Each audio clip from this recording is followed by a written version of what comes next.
বিশ্বকাপের মঞ্চ মানেই বাংলাদেশ জুড়ে আর্জেন্টিনা আর ব্রাজিলের সেই চিরচেনা উন্মাদনা। মাঠের লড়াই জমজমাট করে গ্রুপ পর্বের শেষ ম্যাচ খেলে ফেলল সেলসাওরা। স্কটল্যান্ডকে ৩-০ গোলে উড়িয়ে দিয়ে ৭ পয়েন্ট নিয়ে গ্রুপ সি টেবিল টপার এখন ৫ বারের বিশ্ব চ্যাম্পিয়ন ব্রাজিল। অন্যদিকে লিওনেল মেসির আর্জেন্টিনা গ্রুপ জেতে প্রথম ২ ম্যাচ জিতে ইতিমধ্যেই নিজেদের দাপট জানান দিয়ে শীর্ষে অবস্থান করছে।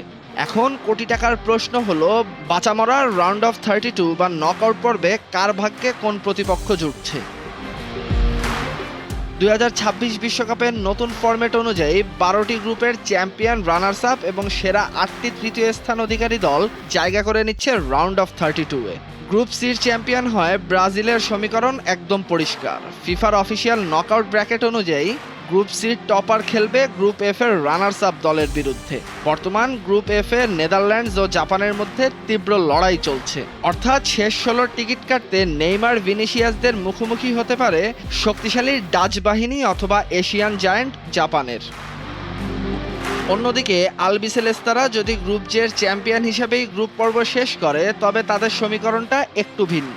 ব্র্যাকেটের নিয়ম অনুযায়ী গ্রুপ জের চ্যাম্পিয়নকে লড়তে হবে গ্রুপ এইচ এর রানার্স আপ দলের সাথে। সেই হিসাবে উরুগুয়ে অথবা আফ্রিকার ডেঞ্জারাস দল কেপ ভার্দে পড়তে পারে বিশ্বজয়ীদের সামনে। আর যদি সুয়ারেজদের উরুগুয়ের মুখোমুখি হতে হয়, তবে রাউন্ড অফ 32-এ আমরা দেখতে পাবো এক high voltage Latin derby. Group পর্বের হিসাব চুকে গেলেই শুরু হবে আসল মহাযুদ্ধ, যেখানে একটি ভুল মানেই ঘরের টিকিট। ব্রাজিল কিংবা আর্জেন্টিনা কারোর জন্যই নকআউটের পথটা মোটেও মসৃণ হবে না। তাহসিনুল বাকি, ফাহিম, ভোরের কাগজ।